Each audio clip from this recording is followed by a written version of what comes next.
I had just come home from work when Amanda, my wife, sat down across from me at the kitchen table. She folded her arms and looked at me with an expression that wasn't guilt. No, it was something else, calm, almost philosophical, as if she was about to share some deep life wisdom. "John, we need to talk," she said, her voice steady and confident. I set my coffee cup down and raised an eyebrow. "I'm listening." "I have someone else," she said, as casually as if she were deciding what movie to watch that night. I nearly spilled my coffee. Slowly placing the cup back down, I stared at her face, hoping this was some kind of twisted joke. But no, her eyes were serious, calm, almost caring, but not caring about me, caring about herself. "What?" was all I could manage. "I met someone else," Amanda repeated. "I love him, but I'm not sure if I want to leave you." I frowned. Was this a new trend? People don't just drop this kind of news over coffee and expect a normal reaction. Okay. I took a deep breath, trying not to explode. "So what do you want?" Amanda tilted her head slightly, as if I had just asked a tricky riddle. "I don't want to lie. I don't want to hide anything. We're adults, John. Maybe we should try something different? An open marriage." She said it like it was the most reasonable thing in the world, as if she were suggesting we switch phone providers or buy a new refrigerator. I leaned back in my chair and shook my head. "Yeah, I definitely wasn't expecting this today. So let me get this straight," I said slowly. "You have a lover, but you're not sure if you want to leave me. So you're asking if I'd be okay with sharing you?" "Well, that's one way to put it," she said with a little smile. "Just think about it. Maybe you'd like to explore something new, too." She spoke as if she were doing me a favor, like she expected me to nod, consider it, and say, "You know what? That's actually a great idea." But I was an idiot. I wasn't the kind of man who let others dictate the rules. If Amanda thought I was just going to sit back and accept this, or worse, beg her to stay, she was dead wrong. I picked up my coffee, took a slow sip, and looked her straight in the eyes. "All right, Amanda," I said in a calm voice. "Let's try it." She blinked in surprise. "Really?" "Of course," I shrugged. "But let's be fair. If you get freedom, I should get it too, right?" For a split second, something uneasy flashed in her eyes, but she quickly smiled again. "Of course, John. It's all about fairness." "Great," I said, taking another sip. "Then let's begin." Amanda smiled, but I could see something shifting behind her eyes. She thought she had one, that she had convinced me to play by her new rules. What she didn't realize was that I wasn't playing her game. I was playing my own. That night, Amanda left the house, claiming she was going to see a friend. I didn't ask questions. I simply nodded, kissed her on the cheek like everything was normal, and watched as she walked out the door. Then I got to work. I wasn't stupid. I had always trusted Amanda, but now that trust was shattered.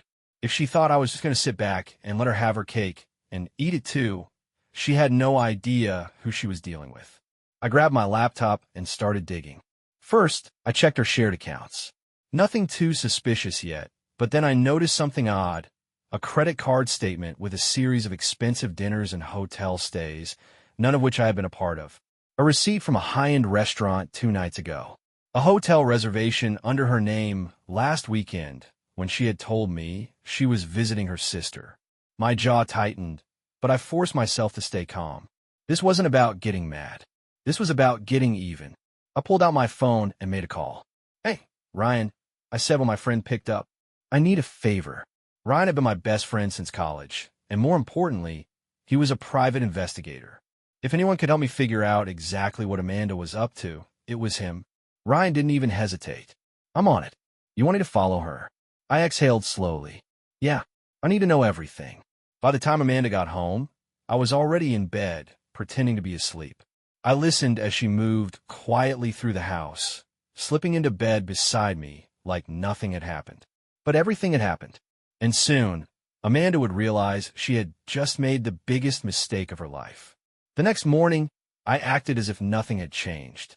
I kissed Amanda on the forehead, wished her a good day, and headed off to work. But as soon as I got into my car, I dialed Ryan. "Tell me you have something." Ryan chuckled. "Oh, I've got plenty. Your wife isn't very careful, man. She met up with a guy at the Hampton Suites downtown. Same guy from the restaurant receipt." I clenched my jaw. "You get pictures?" Of course. In video, she wasn't exactly subtle. Send it all to me. I want every detail. Already on it, Ryan said. But listen, man, this guy she's with, he's married too. Who is he? Daniel Carter. Works in finance. Wife's name is Lauren. 2 kids. I smirked. Perfect. Time to introduce myself. I started researching Daniel myself, looking at his company, his history, his weaknesses. That night, Amanda walked into the living room, grinning at her phone, probably texting him. Something funny? I asked. She looked up, startled. Just a meme from Lisa.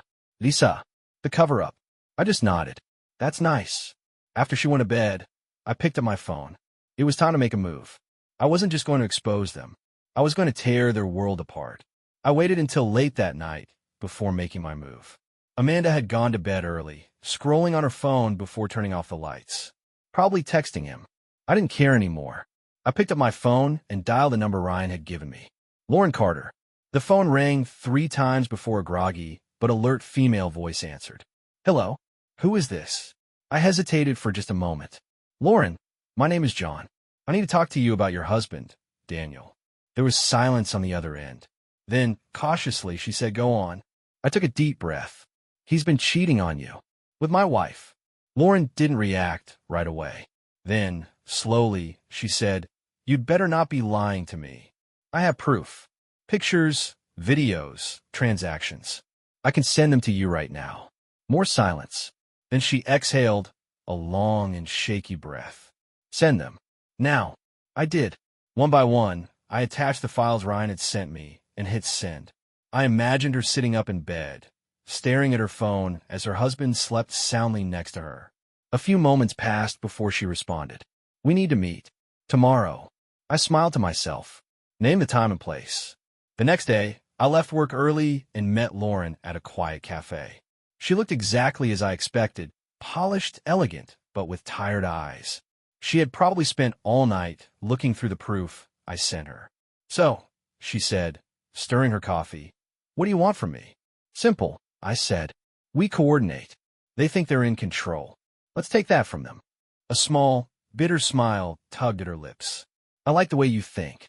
We spent the next hour discussing every detail. Lauren was sharp, smarter than I expected. She wasn't just angry. She was strategic. She wanted revenge, and I was more than happy to help her get it. Daniel thinks he's untouchable, she said, swirling her coffee absent-mindedly. If we do this right, we can take him down hard. Not just with Amanda, but his entire career. That was music to my ears. Lauren and I devised a plan, one that would hit them where it hurt them most. She had access to Daniel's work files, and I had Amanda's digital footprint. We weren't going to just expose them. We were going to destroy them. The next step? Setting the trap. Amanda thought she was playing me. Now, it was my turn to play her. Lauren and I had agreed to move fast. There was no point in waiting, no reason to let Amanda and Daniel continue their affair while we sat idly by. We were done being played. Now, it was our turn to take control. The first step was simple, bait them into exposing themselves. Amanda thought I was clueless, so I leaned into that illusion. I became more affectionate, more understanding, acting as if I were slowly warming up to the idea of an open marriage. I even suggested she take a weekend trip, some alone time to figure things out. Of course, I already knew she'd use it to meet up with Daniel. That was the plan. Lauren, on the other hand, played it differently. She went cold, suspicious. She started subtly hinting that she knew something was off. Daniel, thinking he was the smartest guy in the room, took the bait and became paranoid. He even started suggesting to Amanda that they should lay low for a while, which only made Amanda more eager to see him. It was like watching 2 rats scurrying around a maze we had designed just for them. Ryan was on standby, ready to track their every move. He was good, better than I even realized. Within hours, we had surveillance on Amanda and Daniel, watching their every step as they made plans to meet at a secluded beachside resort. They thought they were being clever, but they were walking straight into our hands. I met up with Lauren again to finalize the details. When do we drop the bomb? She asked, sipping her wine. The moment they think they've won, I said. Let them get comfortable. Then, we take everything. Lauren smirked. I almost feel bad for them. Almost. The weekend came, and Amanda left for her solo retreat. I kissed her goodbye at the door, pretending not to notice the excitement in her eyes. As soon as she drove off, I called Ryan. She's on the move. Let's make this count. Ryan followed her, snapping photos, recording timestamps, making sure there was no way she could worm her way out of this later. Lauren did the same with Daniel, watching him leave their house with a bag packed for his business trip. By the time they checked into the resort together, we had everything we needed. Lauren and I prepared our final move. It wasn't just about exposing the affair.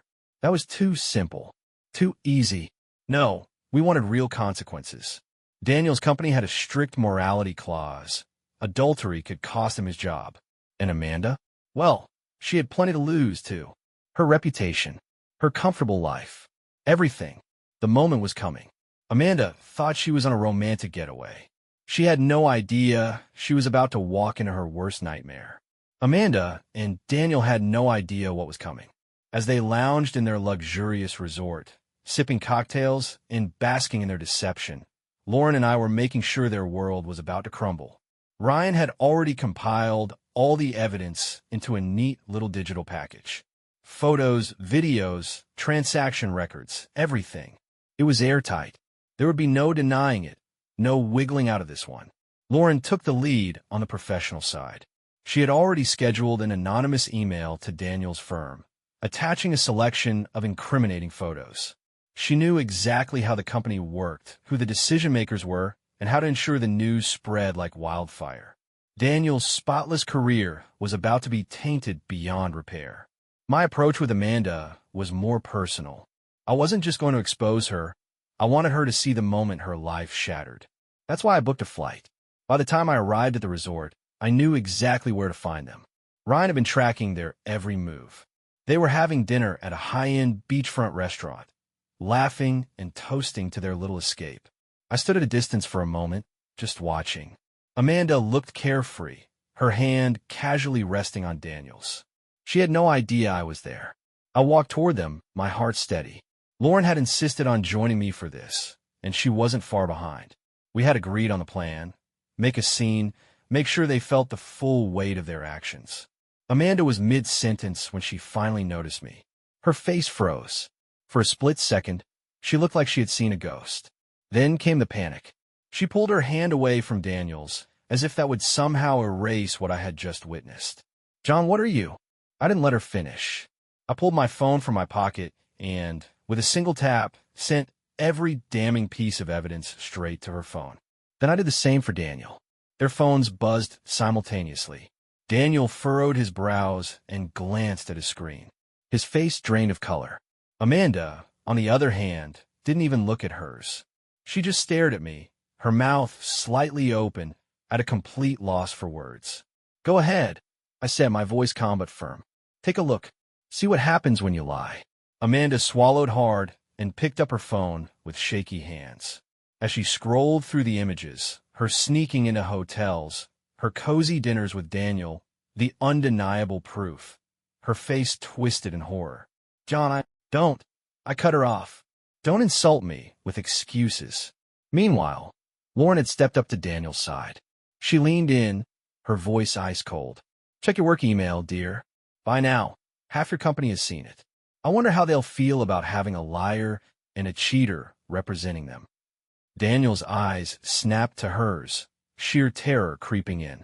He fumbled with his phone, opening his work inbox, and I saw the moment he realized just how deep he was in. His hands started shaking. "Lauren, you can't." "Oh, I already did," she said with a smirk. "Good luck explaining this to your boss. And your kids." The restaurant had gone quiet. Other diners were now watching the spectacle unfold, whispering amongst themselves. Amanda's hands trembled as she reached for me, desperation filling her eyes. "John, please. We can talk about this. I made a mistake, but—" "No, Amanda. You made hundreds of mistakes. You made a choice over and over again, and now you get to live with it." Lauren tossed a final glare at Daniel before turning to me. "Ready to go?" I nodded. Amanda's face crumpled. "Wait. John, please don't do this." I gave her one last look. "You already did this to yourself." And with that, Lauren and I walked away, leaving Amanda and Daniel in the wreckage of their own making. The revenge had only just begun. The fallout began almost immediately. Daniel's career imploded overnight. The company wasted no time in distancing themselves from the scandal, putting him on immediate leave pending an internal review. In reality, they were already preparing to terminate him. A man in his position couldn't afford to have his name dragged through the mud, and now his name was everywhere. His colleagues, friends, and even clients saw the leaked photos. The whispers turned into full-on discussions, and soon, he was the guy who threw away his career for a cheap affair. Lauren, ever the strategist, took full advantage of his downfall. Within days, she had frozen their joint accounts, met with a divorce lawyer, and filed paperwork. The house, the cars, the savings, she was going for everything. Daniel had built his life around his pristine reputation, and now she was stripping him of every last piece of it. Amanda, on the other hand, suffered a different kind of destruction. She tried calling me over and over again. Voicemails, texts, even desperate late-night emails. I didn't respond. The first few messages were full of excuses, attempts to explain, to rewrite history. But as the days passed, the messages turned into full-blown pleas. John, please. I don't know what to do. I need to talk to you. I made a mistake. I know I did. But can't we at least talk? I miss you. I miss us. I didn't miss her. I felt nothing but cold satisfaction knowing she was finally facing the consequences of her actions. It didn't take long for her perfect world to collapse. Friends she thought would support her distanced themselves. Mutual acquaintances took my side without hesitation. She had expected sympathy. What she got was judgment. Nobody respected a cheater, especially one who got caught so publicly. And then came the financial collapse. I moved fast, just as Lauren had. I had already spoken to a lawyer before confronting her. The moment I returned home, I filed for divorce. The house was in my name. So was the car. Amanda, who had become comfortable living off my income, suddenly found herself cut off. She wasn't prepared for life without me funding it. She begged to meet in person. Against my better judgment, I agreed. We met at a small cafe, the same place where I had first met with Lauren. Amanda looked terrible, exhausted, her usual confidence replaced with something closer to desperation. She reached for my hand across the table, but I pulled back. John, I know I hurt you, she whispered. I was stupid. I ruined everything. But please, don't just throw away what we had. I studied her for a long moment. Amanda, you didn't just make a mistake. You made a choice. Repeatedly. And now, you want to act like it was just a lapse in judgment. She shook her head quickly. I wasn't thinking. No, I cut her off. You were thinking. You just didn't think you'd get caught. Tears welled in her eyes. I love you, John. I let out a short laugh. You love yourself. If you loved me, you wouldn't have done what you did. She wiped at her eyes, looking around as if expecting someone to rescue her. But nobody was coming. For the first time, she was truly alone. Please, she whispered. I don't want to lose you. You already lost me, I said, standing up. And this time, you don't get a second chance. I walked away, leaving her sitting there, broken. Amanda had made her choices. Now, she had to live with them. The weeks following my final meeting with Amanda were strangely peaceful. The storm had passed, and for the first time in a long time, I felt in control of my life again. The divorce proceedings were moving forward smoothly, at least for me. Amanda, on the other hand, was drowning. She had nowhere to go, no job, and no support system. She had burned every bridge she had, and now she was feeling the weight of her own decisions. Lauren and I kept in touch. At first, it was just about legal matters, updates on the divorce filings, reports on Daniel's career collapse. But over time, our conversations shifted. We started talking about our lives, our interests, the things we had put on hold because of our unfaithful spouses. We had both been betrayed, both been humiliated, and now we were both free. One evening, Lauren called me. John, do you ever wonder if we were supposed to go through this? To meet like this? I hesitated, thinking about it. I don't know, but I do know that I don't regret meeting you. She laughed softly. Me neither. I wasn't sure where things were headed, but for the first time, I was open to the possibilities. I wasn't chasing revenge anymore. I wasn't trying to prove anything. I was just living my life, and for once it felt good. As for Amanda, I heard through mutual acquaintances that she had moved into a small apartment on the other side of town. She was struggling, picking up whatever work she could find. The confident, entitled woman who had once sat across from me and declared her love for another man was now nothing more than a shadow of her former self. She had reached out a few more times, but I ignored her. There was nothing left to say. She had made her choices, and now she had to live with them. One day, I happened to see her at a grocery store. She looked different, thinner, tired, her once polished appearance replaced with something more worn down. She saw me too, and for a moment, I thought she might come over.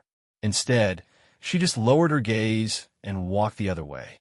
It was in that moment that I realized I truly had no feelings left for her. Not love, not anger, not even pity, just indifference. Lauren and I met for dinner a week later, something casual, nothing planned. We talked, laughed, and for the first time in what felt like years, I felt like myself again. She was easy to talk to, someone who understood without judgment. We weren't rushing into anything, but there was something between us, something real, something built on honesty and shared experience. At the end of the night, she looked at me with a small smile. "You know, John, I think we both deserve a fresh start." I nodded. "Yeah, I think so too." For the first time in a long time, I wasn't looking back. I was finally moving forward. As the weeks turned into months, my life began to settle into something I hadn't felt in a long time. Peace. The chaos of Amanda's betrayal, the anger, the revenge, it was all behind me now. My days were no longer spent obsessing over what she had done or how she had ruined our marriage. Instead, I focused on myself, on rebuilding, on living. I got back into old hobbies, things I had abandoned over the years without even realizing it. I started running again, something I hadn't done since college. I reconnected with old friends, went on spontaneous trips, and finally allowed myself to enjoy life without the weight of betrayal pressing down on me. It was liberating. Lauren and I continued seeing each other, but we took things slow. There was no rush, no pressure. We were two people who had been through hell, and we weren't looking to dive headfirst into something just for the sake of filling the void. Instead, we built something real, something based on trust and mutual understanding. One evening, we found ourselves walking along the waterfront, the city lights reflecting off the river. The air was crisp, and for once, there was no tension, no lingering pain. Just the quiet comfort of companionship. "Do you think you'll ever get married again?" Lauren asked suddenly, glancing up at me with a small smile. I chuckled. "You don't hold back, do you?" She shrugged. "I just wonder, after everything, do you think you could ever trust someone like that again?" I thought about it for a moment, letting the cool air fill my lungs. "I don't know, but I do know that I don't want to live my life afraid of what could go wrong. I want to believe in something good again." Lauren nodded, a thoughtful expression crossing her face. "Me too." We kept walking, and I realized something. I wasn't afraid anymore. The scars Amanda left were still there, but they didn't define me. They didn't control me. I had taken back my life, and for the first time in years, I was truly happy. As we reached the end of the pier, Lauren turned to me. "So what now?" I smiled, looking out at the water. Now, we see where life takes us." She grinned. "That sounds like a good plan." A week later, I received an email from Amanda. I almost deleted it without reading, but curiosity got the better of me. It was short, almost pitiful. "John, I just wanted to say I'm sorry. I know that doesn't mean much now, but I had to tell you. I lost everything, and I know it's my fault. I hope one day you can forgive me." I stared at the words for a long time. The old me would have been angry. The hurt version of me would have wanted to lash out. But now I just felt nothing. I didn't respond. There was nothing left to say. That evening, I met Lauren for dinner. As we sat across from each other, laughing and enjoying our meal, I realized something profound. Amanda was my past. Lauren? She just might be my future. No more looking back. Only forward. Months passed, and with each day, the past felt further away. The pain, the betrayal, the anger, it all faded, replaced by something I hadn't expected. Clarity. Amanda was nothing more than a memory now, a ghost from a life I no longer lived. Occasionally, I'd hear about her through mutual friends. She had moved to a cheaper apartment, struggled to find steady work, and seemed to drift from one short-lived job to another. Some part of me thought she might find a way to rebuild, but she never did. She remained stuck in the consequences of her own choices. Meanwhile, Daniel was officially out of job. His company made an example of him, cutting him loose with nothing but a tarnished reputation and an expensive legal battle with Lauren. She, on the other hand, thrived. With her divorce finalized, she had secured everything she wanted: her house, full custody of her kids, and the satisfaction of watching Daniel lose everything he had tried to protect. And then there was me. I had spent so much time plotting my revenge, watching Amanda's downfall, ensuring she felt the pain she had inflicted on me. But as time went on, I realized something profound. I didn't need to hold on to that anymore. I had won, not because I had ruined Amanda's life, but because I had moved past it. I was free. Lauren and I continued seeing each other, and what started as a shared experience of pain turned into something real. We weren't two broken people trying to fill a void. We were two survivors who had found something unexpected in the wreckage: happiness. One night, as we sat on my balcony, watching the city lights flicker in the distance, Lauren turned to me. "Do you ever think about what would have happened if none of this had happened to us?" I thought about it, then shook my head. "No, because then I wouldn't have met you." She smiled, leaning her head against my shoulder. "You think we got lucky? Maybe. Or maybe we just finally got what we deserved." The past was behind me. Amanda, Daniel, the betrayal. It was all just a chapter one had finished reading.